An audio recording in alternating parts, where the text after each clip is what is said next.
Isaiah 11:12 says, "He shall set up an ensign for the nations, and shall assemble the outcasts of Israel, and gather together the dispersed of Judah from the four corners of the earth." When the outcasts of Israel are assembled, and the dispersed of Judah have been gathered, we will bring you that story. In the meantime, the Lamb Network will gather news from these same four corners and bring them to you, all with a Messianic perspective, and all from Messianic believers. Shalom, and welcome to the Lamb Network's Four Corners Weekly News. I'm Rabbi Darryl Weinberg. Thank you for joining us. This episode will cover events that took place around this planet through April 11th, 2019. And here are those stories. Iran has cut the salaries of many of its militiamen in Syria. Many Hezbollah fighters say that they have also missed paychecks and lost various perks. In Syria, fighters from Palestinian factions living in subsidized apartments have been kicked out of their apartments and seen their food quality diminished. For more on this story, here's John Craig.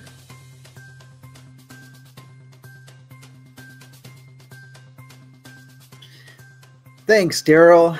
Well, yes, Iran is out of cash. This is according to thetrumpet.com, an article written by Warren Wrench. And this is how Iran is being forced out of Syria. And there's some interesting developments going on and that we're not hearing much about out there. But it says here in this article, Iran's proxies across the Middle East are showing signs of financial strain. On March 28th, the New York Times quoted an Iran-backed militiaman who had recently lost a third of his salary and other benefits. "The golden days are gone and will never return," said the anonymous Shiite fighter. "Iran doesn't have enough money to give us." Iran has cut the salaries of many of its militiamen in Syria. Many Hezbollah fighters also say they have missed paychecks and lost various perks. In Syria, fighters from the Palestinian factions live in the subsidized apartments they've been kicked out of their apartments and seen their food quality diminished. And so some interesting developments going on there. Why? Because of the big squeeze from the sanctions from the United States and other countries going on against Iran.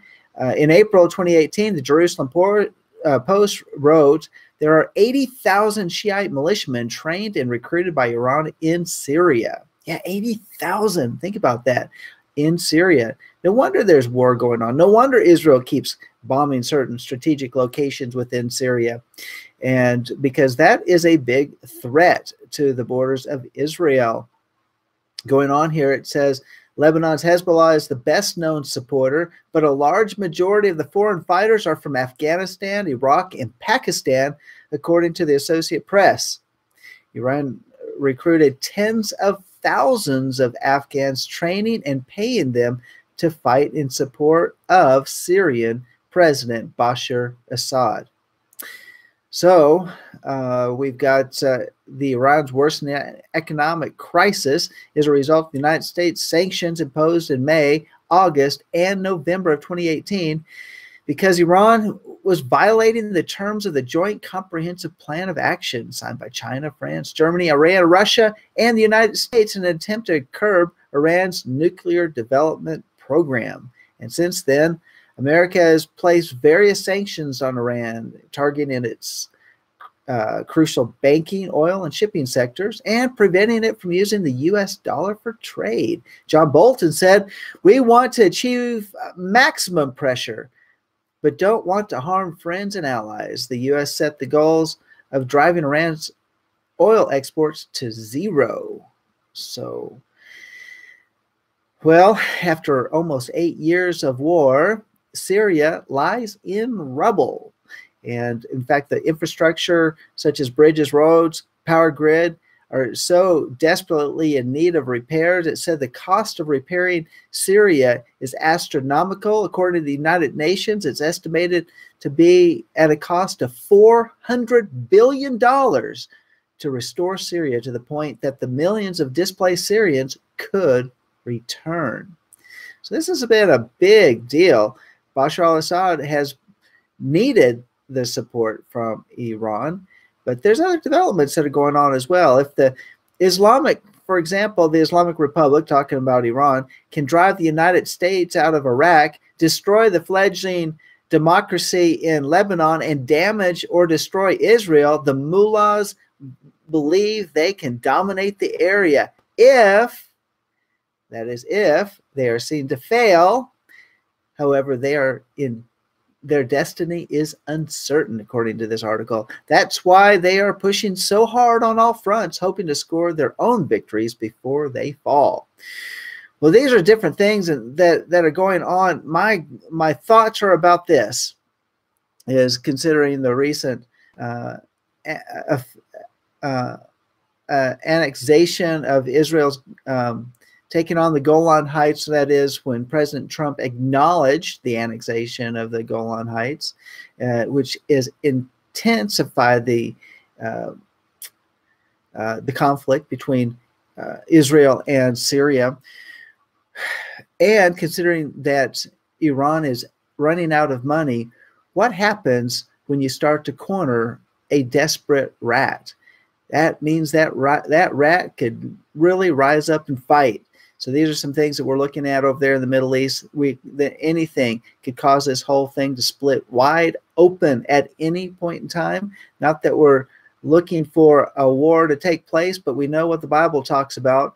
We know where alliances are formed and how these things play out according to scriptures. However, we really don't know how it'll completely play out until we actually get there, because anything having to do with the future end times things is just mere speculation until we see it. Thanks, John. Whether it's free healthcare, free college tuition, or universal basic income, students around America increasingly support higher taxes on the wealthy in order to pay for those progressive policies. But would they support similar policies if they had skin in the game?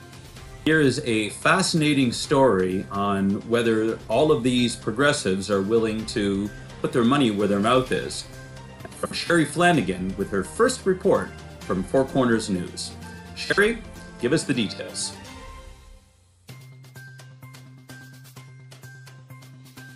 Thanks, Darryl. Students support socialism, but not when it comes to their GPAs. With far-left candidates and policies on the rise in America, it's no surprise that for the first time ever, more young people say they prefer to live in a socialist country over a capitalistic one. Whether it's free health care, free college tuition, or universal basic income, students around America increasingly support higher taxes on the wealthy in order to pay for these progressive policies. But would they support similar policies if they had skin in the game? To find out, Campus Reform's Cabot Phillips went to Florida International University in Miami to test the waters on a socialist GPA policy in which students with higher GPAs would be forced to spread the wealth and give some of their GPA points to students with lower GPAs. Despite the overwhelming number of students who initially said they'd support socialist policies, few agreed to go along with such a plan. I'm all for helping, but I would not give some of my points. I've lost a lot of sleep, so I don't know if that would be fair, one student said, while another one answered no because I like study all day for my grades. Yet another student, after expressing her support for socialism in America, conceded, I guess it would be kind of hypocritical for me to say no.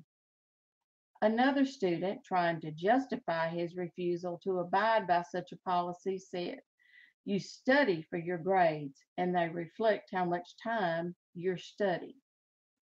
Phillips joined Fox and Friends Sunday to discuss his latest campus reform video and the topics of socialism more generally.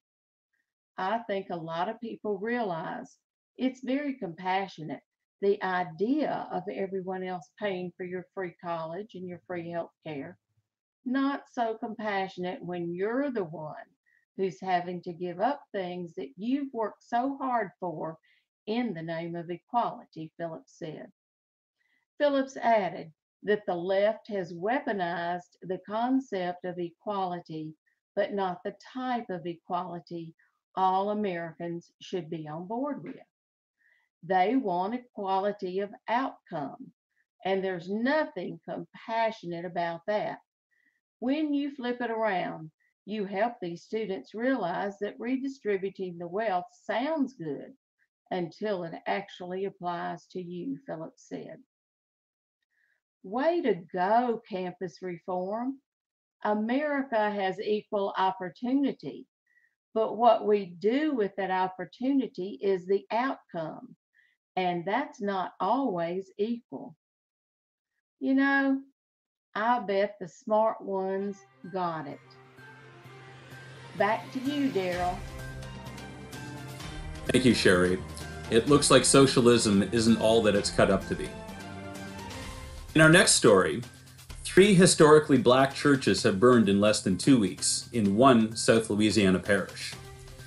The officials have not ruled out the possibility of arson or the possibility that the fires are related. Here's John Craig.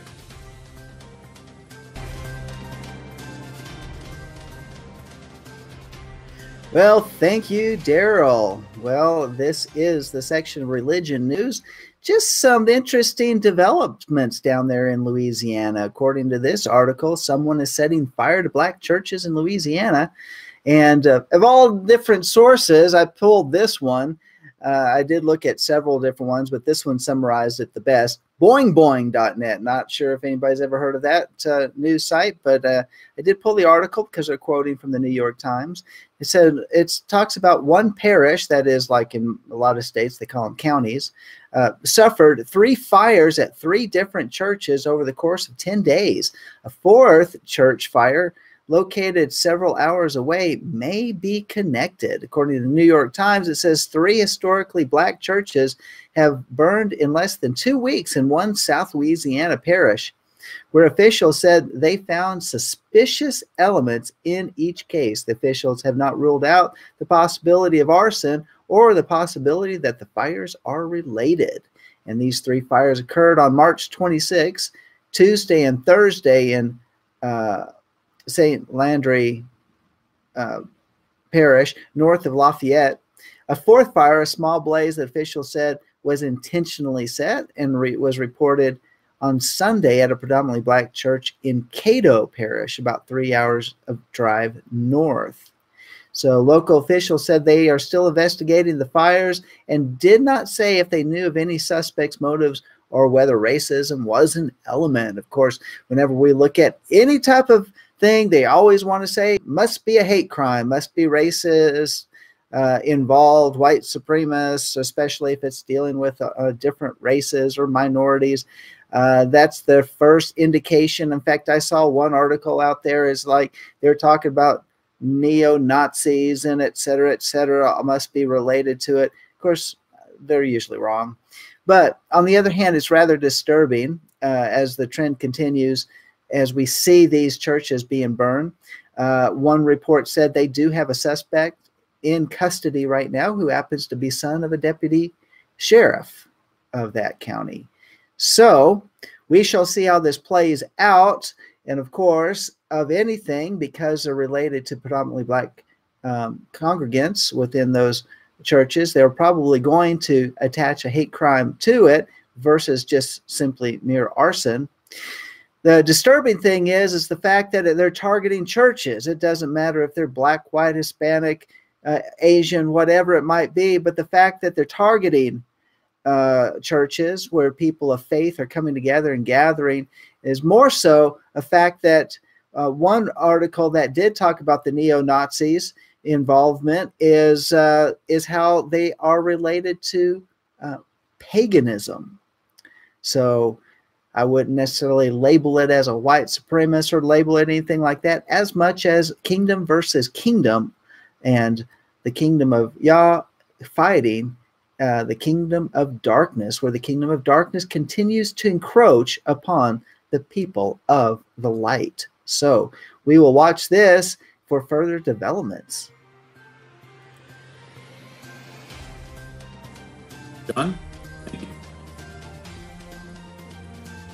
How much time do consumers spend on a smartphone? What percentage of online traffic is mobile?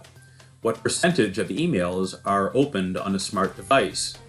Do you ever wonder about these statistics? Well, our very own techno geek, Mark David Smith, doesn't like what he's found. Here's our founder, Mark David.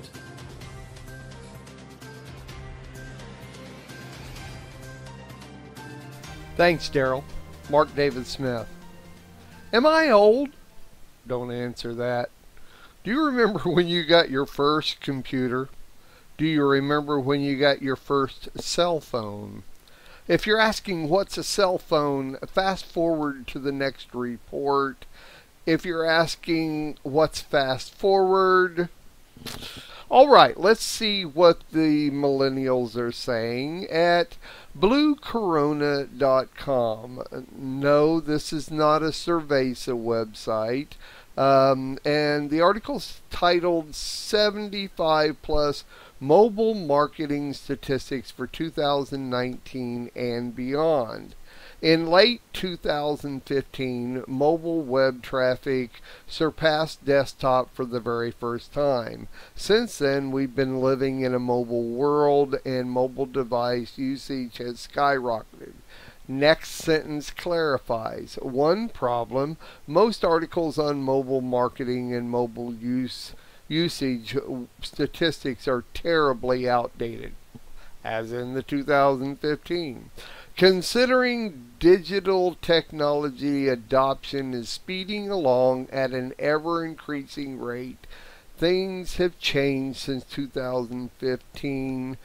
Sorry, but duh. So again, how much time do consumers spend on smartphone daily? How many times have I asked that question? Consumers now spend more than 5 hours a day on their smartphones, and a recent Adweek survey found 88% growth year over year in time spent watching videos on a smartphone. Next question listed on this wonderful website. What percentage of online traffic is mobile? Up to 70% of web traffic happens on a mobile device. 57% of all U.S. online traffic now comes from smartphones and tablets. There are 4 questions, but I really only care about 3. So number 3. What percentage of emails are opened on a smart device? Here, there's the graphics from the website. About 3 in 5 consumers check their email on the go, and 75% of Americans say they use their smartphones most often to check their email. As a whole, in 2017, 61% of U.S. email opens occurred on mobile, 15% on desktop, and 24% in an email webmail client. I will admit, my emails come to my smartphone, but I'm going to check them on my desktop. I might look to see who sent me something, and if it's an emergency, then I'll look at it, but otherwise I'm going to go to my desktop. Where am I going with all this? I don't know, but I thought you should know. Kennard Levi Brown sent me an email last week. He said the website looked good, but it appears as it needs some editing work to improve the appearance of the site on smartphones. What a nice way to say that, Kennard. Thank you, brother. I said, I know, it took me 3 weeks to build the website, and I hadn't got around to building the mobile end, but let me work on it. So I spent another 2 days just building the mobile site. He also said that today most people access websites on smartphones. I went to my to ask my wife, and she thought, she actually said, of course, with a troubled look like, you don't know that? Well, of course I don't know that. It just ain't true. Anyway, Kennard sent me the links to the site this report comes from. It's true. People are stupid. Look, if you use your phone to look at websites, you are missing a world of great websites. There is absolutely no comparison of how much you can create on a desktop website that you can't on a smartphone website or app. Our desktop website and mobile website is up and running. Check them both and then email me from your desktop and tell me I'm not right. Then send me any link to any website that looks better from a smartphone than a desktop. If you're asking the question, what is a desktop? Mark David Smith. Thanks, Mark. A word of caution to everybody on those statistics. Another story in media news is Google reveals that its search engine is engaged in a massive criminal enterprise that may be prosecuted for engaging in criminal racketeering. What? Not Google. Here's John Craig.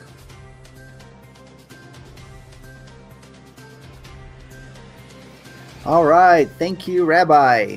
Well, this is media news, and it's kind of relating to the media and the internet and all of that sort of thing. My first question before I talk about the article is, how many of you are still using Google? Well, you may want to reconsider that, because this article says leaked memos prove Google is a massive criminal enterprise engaged in felony election meddling and racketeering. Uh-oh. This is from naturalnews.com, where you can get the full article on this. Very, very interesting. This is by Mike Adams at Natural News, and it says a bombshell series of leaked internal memos from Google reveals that the search engine is engaged in a massive criminal enterprise that may be prosecuted for engaging in criminal racketeering. Yep, the Daily Caller has acquired these internal memos, which describe the manual process, and I said manual process, not an algorithm, whereby Google selectively delists news websites that focus on conservative content, natural health, and vaccine awareness information, among other topics.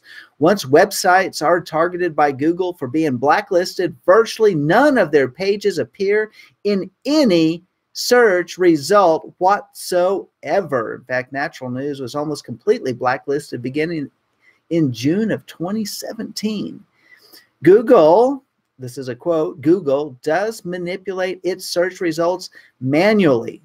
Contrary to the company's official denials, documents obtained exclusively by Daily Caller indicate, unquote. This reports the Daily Caller. The DC, or the Daily Caller, describes Google's ultra-secret XPA News blacklist being maintained by Google's Trust and Safety Team, which carries out the political motive censorship and blacklisting actions to silence news sites that Google wants to suppress. These memos reveal a shocking criminal enterprise being run inside Google, carrying out felony election meddling crimes and actions that qualify as racketeering under the RICO Act. Named as co-conspirators in this criminal enterprise are some of Google's top engineers, including Paul Har and Pandu Nayak. And so these guys are specifically responsible for censoring sites and silencing the truth about medicine, vaccines, cancer cures, natural health. Those are some things that they've censored out of naturalnews.com, and because they call them so-called science, medical denial, and conspiracy theories. Well, who is to judge that? But however, that's what Natural News does, is they are checking all remedies for various health and other issues of life. So going on here, it talks about how the purpose of the blacklist will be to bar the sites from surfacing in any search feature or news products, as the memo reported by the Daily Caller. Sites targeted in this way receive virtually no presence on Google and are punitively banned from top news videos, sidebars, and other search elements. Importantly, websites are manually added to the XBA News blacklist by people like Paul Harr, an unelected techno-fascist who operates with zero accountability, transparency, or ethics. Yes, that's what this article says. And it goes on here, and it says it's time for the United States Department of Justice to launch criminal investigation into the tech giants for their ongoing election meddling, racketeering, and systematic violation of human rights of the American people. What Google is doing is not merely fraudulent and monopolistic, it's also a criminal act to lie to Congress and claim that they aren't doing things at all. In fact, if you remember last summer, they actually had hearings where Google's head went down there and said, oh, we are doing nothing of the sort. And of course, Congress believed them and didn't question them. They just threw softballs at them, because how much money is Google throwing at the people that are sitting in the very congressional hearing asking the questions, some to the tune of $25,000 in campaign donations into their PACs and all of that sort of thing.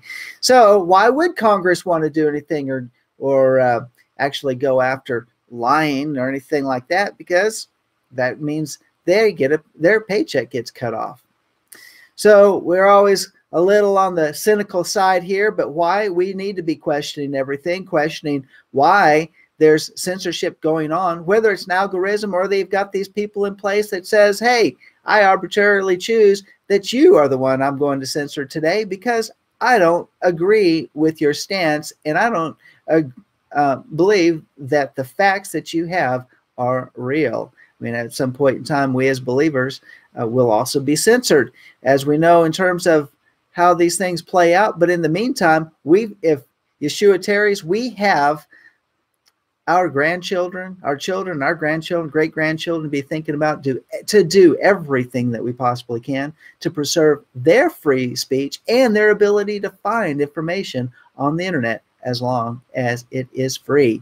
Well, if you feel like this is disturbing, and look this information up at naturalnews.com, it is probably a good idea. In fact, it's recommended here in the article that we should call the Capitol switchboard number 202-224-3121 and talk to your senators and House representative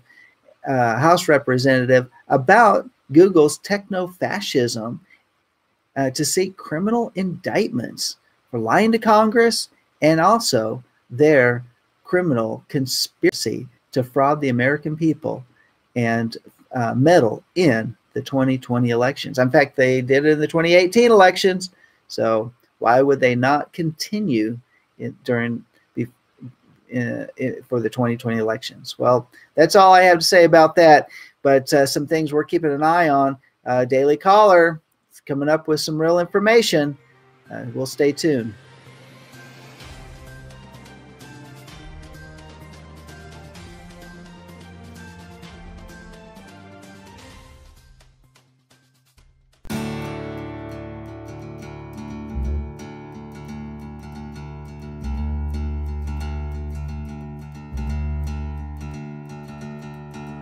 We did a survey at the end of the class, and the students were just so excited about the class. They said, we never knew all this stuff, and they just made the Bible come alive. There was just knowing from a Judeo-Christian perspective, why did Jesus say this, and why did the Pharisees, why were they acting like this? And they said it just really opened their minds, and they were so excited about the class.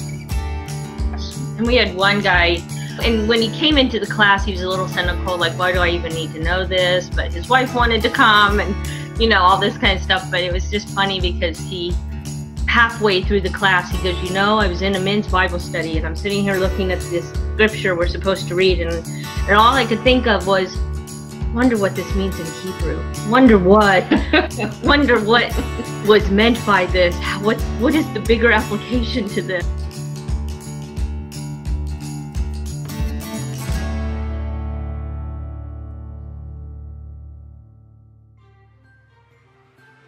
Will James and Abigail O'Hare ever forsake Israel? Quite honestly, I can't even believe those words came out of my mouth. Here's James and Abigail O'Hare on, you guessed it, an Israel Update. To our Bostonians, here we go.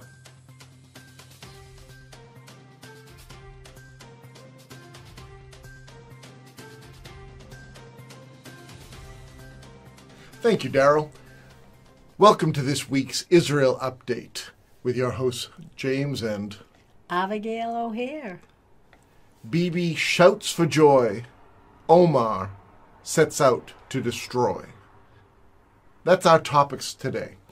If you've been looking at the elections this week in Israel, Benjamin Netanyahu squeaked out a very, very tight election. Both the Likud party, which is Benjamin Netanyahu's party, and the Blue and White Party both gained 35 seats each. But because of the coalitions that they have to form a government, a coalition government to get to the 61 seats, Benjamin Netanyahu has more allies in the Likud, in the Knesset, than does the Blue and White Party with Benny Gantz. Yes, and this is very exciting. Hallelujah. Yes. Because, Prime Minister Benjamin Netanyahu has quite a track record. He has served in the IDF, always been a defender of Israel from the time he was a young man. His brother also fought in the IDF and lost his life for defending Israel. And he has always been that diplomatic voice, that voice that people love to hear, his perspective and the way he delivers it. He indeed is a voice to speak to the nations, encourage the nations, and enlighten the nations of the significance and the importance of being a friend to Israel, because Israel is a wonderful, amazing ally for all of the nations, and especially the United States of America is blessed right now.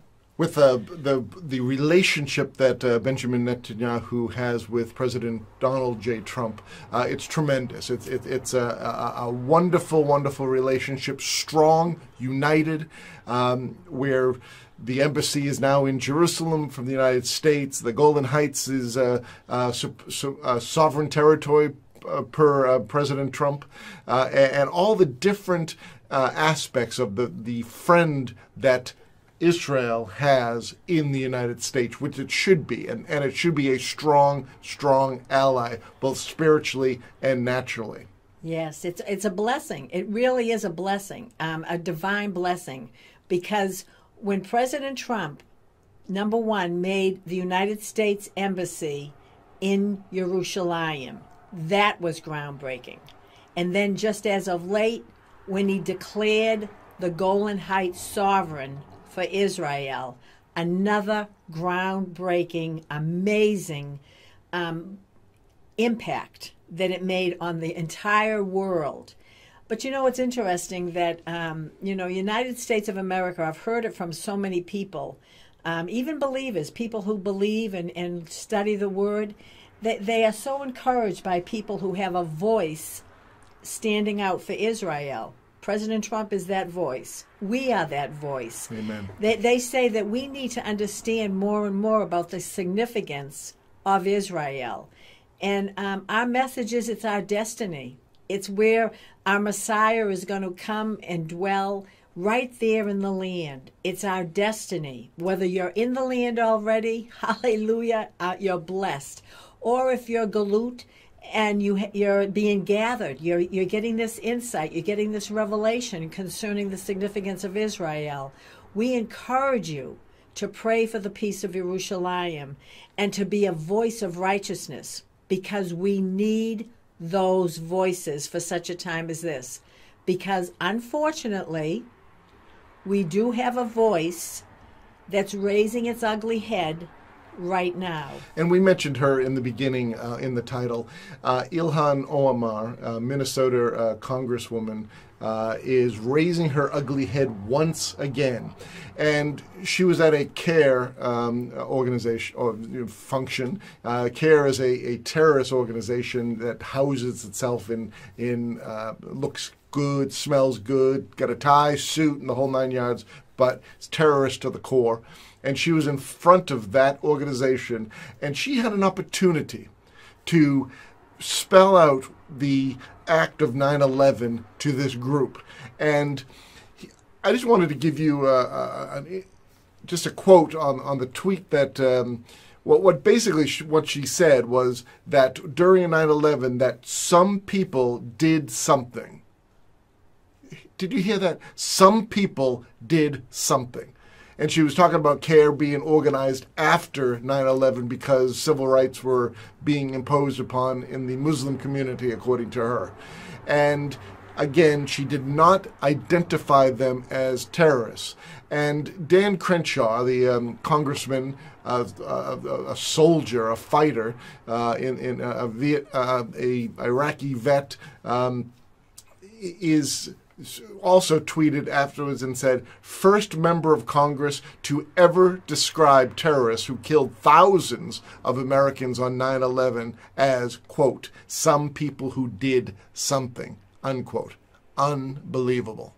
Yeah, unfortunately, there's a world out there that does not understand what she said. Because this woman, you know, it's just absolutely amazing how even our people who are sitting in the state Congress, who are sitting in places of influence of their constituents, are not taking a stand against the anti-Semitism that this woman is tweeting out, is speaking out, these lies. And she does it with such passion. And everybody has these smiles, and they're all in agreement, and they're saying, she doesn't know what she's saying. Oh, she does. You don't understand. You don't understand her. Oh, yes, I do understand her. It's very clear. You know, it's called out of the mouth is what reveals what's in the heart. Yes. Omar not only denounces the only Jewish state on the planet, but she also attacked its supporters and repeated the most vile anti-Semitic tropes. She is a voice of divestment against Israel, doesn't want anybody to buy any of Israeli products, which are absolutely fabulous. And James and I have been staunch activists against this divestment act, if you will. Yes. So we need to pray against this anti-Semitic spirit that is permeating the United States, permeating Congress, and we just need to do that as a body that believes in Messiah Yeshua, and we just need to stand firm with Israel and stand firm with our Jewish brethren. So this has been your Israel Update with James and AviGayle O'Hare. Thank you so much for watching. Back to you, Darryl. Thank you, James and AviGayle. Another story in U.S. news is Michigan Attorney General Dana Nessel has created a database of people who think for themselves. She plans to keep an all-seeing eye on people who commit thought violations, which aren't real crimes according to the United States Constitution. Well, I personally don't know anybody who thinks of themselves. Everybody I know are robotic-type creatures. Here's John Craig.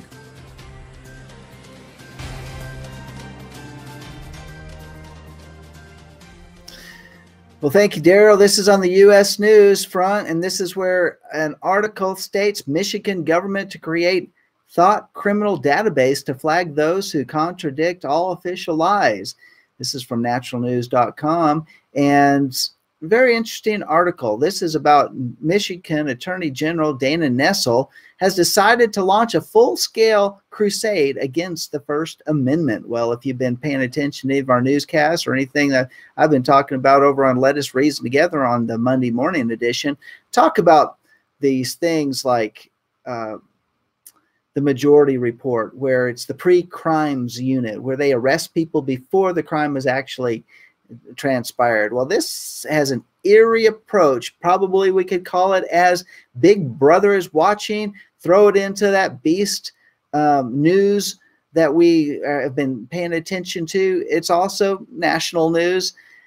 So this is what it talks about. According to reports, Nestle is planning to create a hate crime unit as part of Michigan's government, the purpose of which won't necessarily be to prosecute hate crimes, which aren't really a thing anyway, a real thing anyway, by the way, according to this article.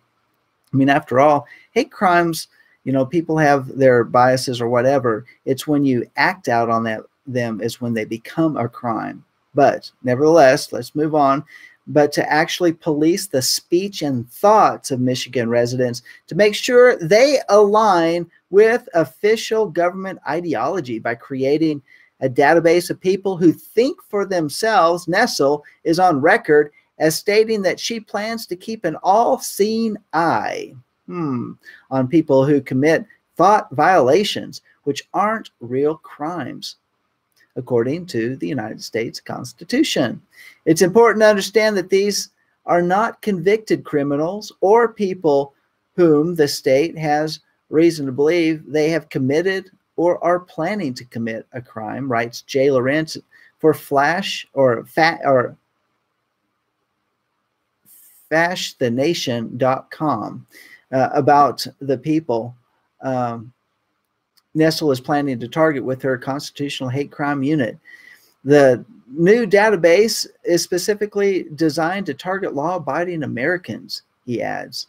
So during a recent public announcement, Nestle admitted that she's planning to partner with the Shamed and Disgraced Southern Poverty Law Center, or the SPLC, an anti-white hate group posing as an anti-hate group, to compile her thought criminal database. Yeah, if you haven't been watching about what's going on with the Southern Poverty Law Center, is they are mired in corruption and scandal right now. Their leadership has been disgraced. They have been stockpiling money, and they have been using gangster-like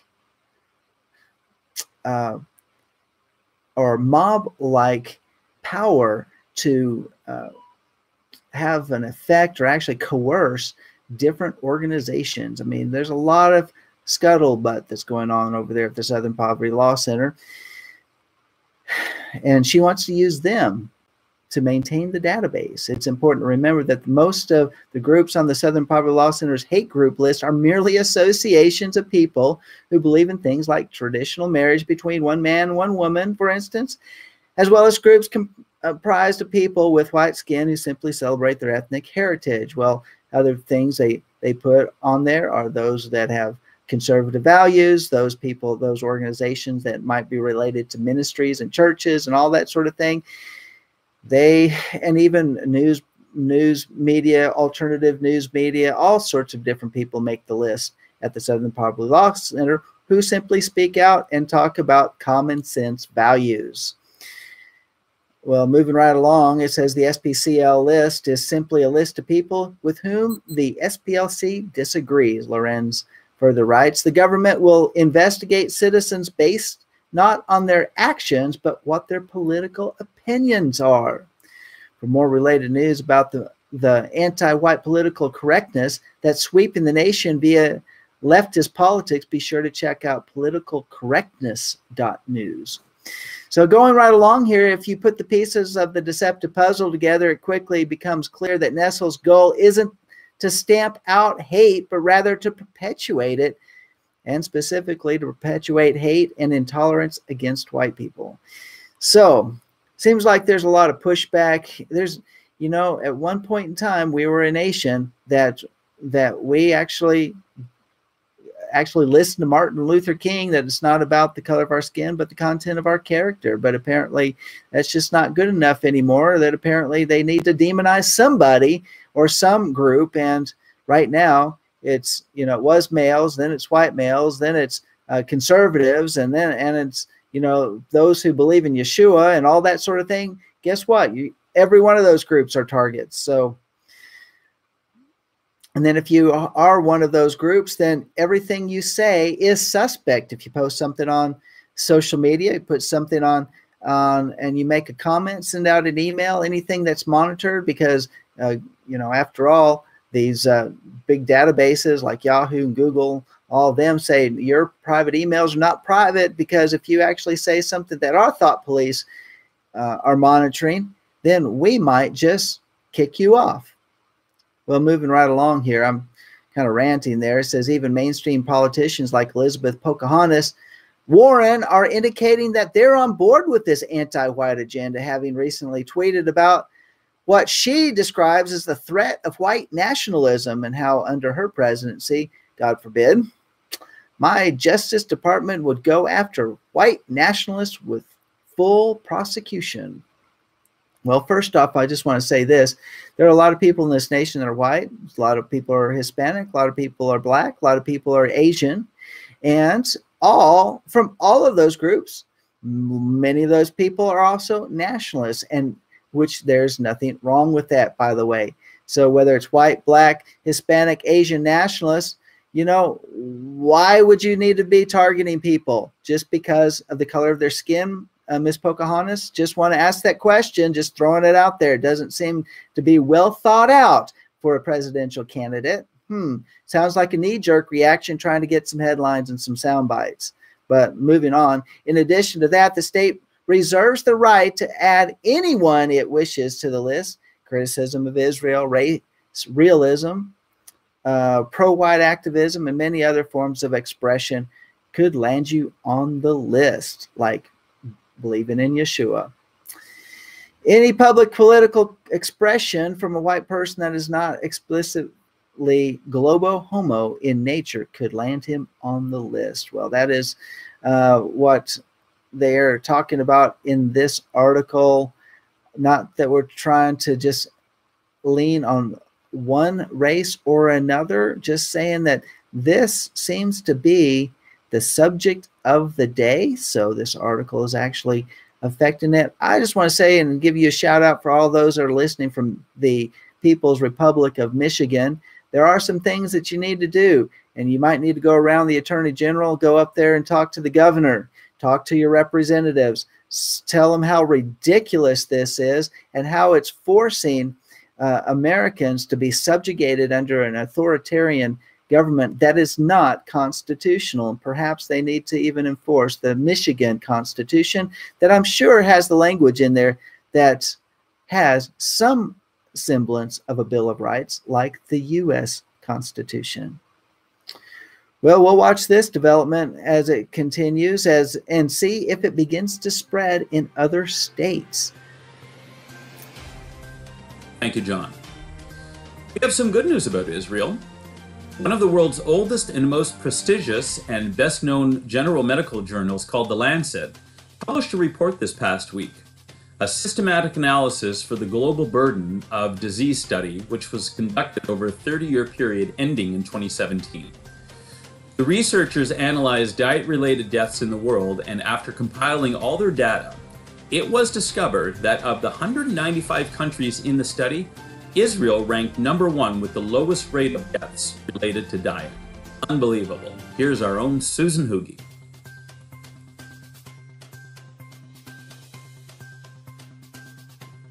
Darryl, in health news, we actually have some good news for Israel. One of the world's oldest and most prestigious and best-known general medical journals, called The Lancet, published a report this past week titled A Systematic Analysis for the Global Burden of Disease Study, which was conducted over a 30-year period ending in 2017. The researchers analyzed diet-related deaths in the world, and after compiling all of their data, it was discovered that of the 195 countries in the study, Israel ranked #1 with the lowest rate of deaths related to diet. This study is the first to coin the term diet-related deaths. So what does it mean? The parameter of this study focused on what people are eating or not eating that either leads to long life or an early death. In other words, the study focused on the nutritional imbalance in the diet, such as too much salt or a lack of eating fruits and vegetables and grains. It differs from obesity studies, which focuses on overeating.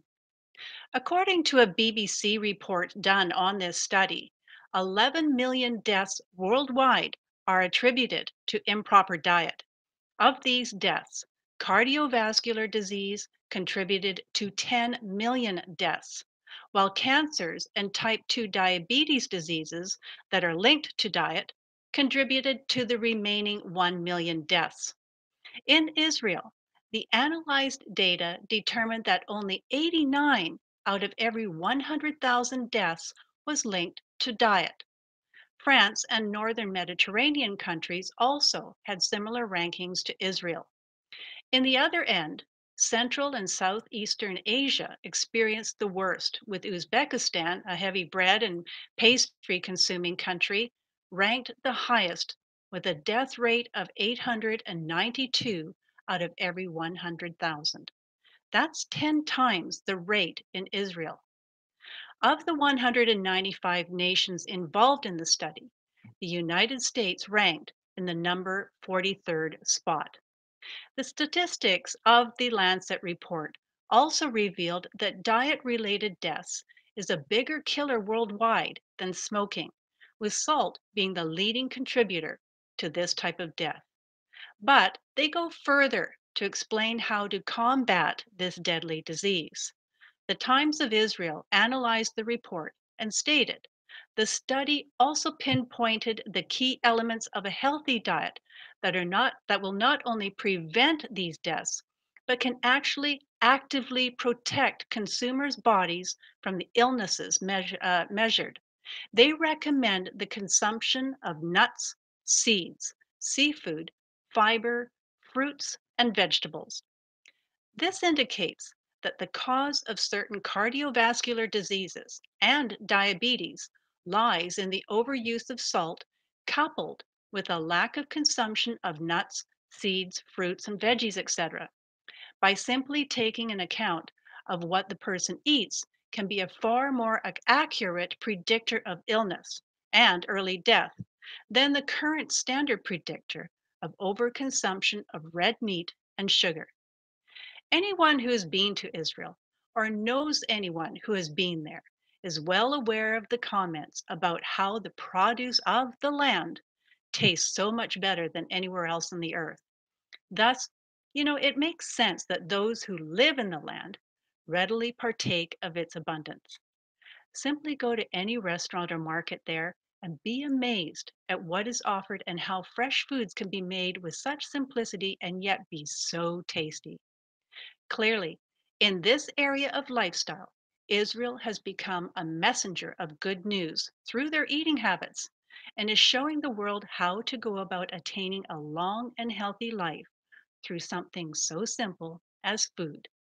What to eat and what not to eat is the key. With good news about health, I'm Susan Hooge, Four Corners Weekly News. Thank you, Susan. Well, it's apparent we all need to adopt an Israeli diet now. Once again, we will end off with an encouraging note, but if the word fasting has you ready to click away, hear us out. Texas State University researchers have found that doing intermittent fasting or time-restricted feeding in the 16:8 ratio can improve people's heart health while reducing problems like diabetes. We all need to hear this report. Here's John Craig.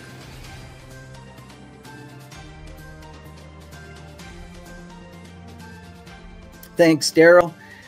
Over at the Health News segment, what I have here is an article also from naturalnews.com.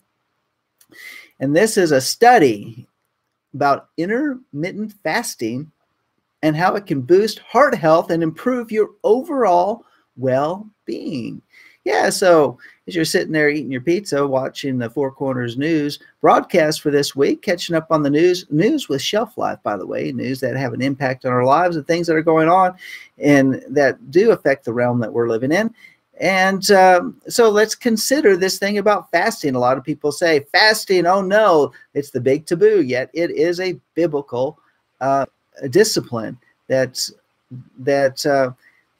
a lot of great benefits to it. On the physical side of fasting, let's hear what Natural News says about this. It says diet trends come and go, and many of them ultimately prove to be little more than a passing fad. However, one way of eating that is getting a lot of buzz is intermittent fasting. Has a lot of value and could well become the future of healthy eating. Not only can it help with weight loss, but it also has been shown to give your heart health a boost and enhance your well-being. So, which is critical considering the number of people that are on antidepressants out there. Say, well, man, if I don't get my 3 squares a day and that type of thing, I will be depressed. Well, maybe we need to rethink about this. I'm talking about this article here. The Texas State University researchers have found that doing intermittent fasting or time-restricted feeding in the 6 to 8 ratio can improve people's heart health while reducing problems like diabetes. The cardiometabolic health benefits this way of eating can bring about include body composition and blood lipid improvements, weight loss, reduced blood pressure, improved cholesterol, and reduced inflammation. And so, is intermittent fasting right for you? Well, of course, one of the things that I always say before you do attempt any type of fasting is to make sure you consult with your medical experts. Make sure that you are able to do that. If you take certain medications at certain times a day, then you need to make sure that, especially if they have to be taken with food, you need to make sure that you are partnering with your medical professional so that you not bring any harm to yourself. But going on, talking about this study, it involves alternating periods of 16 hours of fasting and 8 hours of eating. You choose a set 8-hour window during which you'll eat and then fast for the remainder of the day. For example, you might choose to make your eating window from 9 a.m. to 6 p.m., or perhaps you'll go for something a little later in the day to accommodate eating with your family or socializing in the evenings, for example, from 12 to 8. And then during the eating window, you'll eat normally. There's no need to restrict your calories unless you're looking to lose a significant amount of weight. During the fasting window, you can't eat anything, but you can and should drink water. You're always free to drink black coffee or tea. Hold the cream. Another option is the 5 to 2 protocol. And this way of eating, you'll eat normally 5 days per week. 2 days a week, you'll restrict your calorie consumption to 1/4 of your daily needs. This is somewhere in the range of 500 to 600 calories per day for most people. On these fast days, you can choose to have 3 small meals or 2 meals that are slightly larger.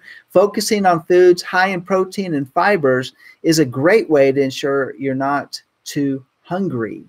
Soup, eggs, and fish are all popular choices. And you can choose the 2 days of the week that work best for you as long as they aren't consecutive. For example, many people choose to make Mondays and Thursdays their fast days because it allows them more freedom to socialize on the weekend. And while the research is indeed very promising, common sense must always prevail. Remember that choosing processed food and junk food will only undo your efforts to be healthy. No amount of fasting will compensate for eating an unhealthy diet. Well, there you go. So appreciate that information from naturalnews.com. And some things to consider besides not only the benefit to the health, but the benefit spiritually. And I have to say, going through different times of fasting have given me leaps and bounds of just deepening my walk with Yah. So I encourage y'all to look at various means of fasting, even if it means if you do a 3-day fast or a 21-day fast. I mean, those are a little bit more serious. Don't necessarily fit the qualifications of an intermediary type of fast or intermittent type of fasting that we're talking about here. But some things to consider to just improve your walk with Yah and to give you a better, shall we say, quality of life during these days and times so you can be with your family and friends. Thank you, John. Makes us all want to run away and start dieting right now. Thank you for joining us. Be sure to subscribe to the Messianic Lamb Network YouTube channel for all information about shows, broadcasts, show hosts, producers, schedules, what's coming up, anything and everything you want to know about the Lamb Video Network. Go to messianiclambradio.com. Donate as you are able. Sign up for the monthly email updates. My name is Rabbi Darryl Weinberg. You've been watching the Four Corners Weekly News on the Lamb Video Network. Shalom and have a good week.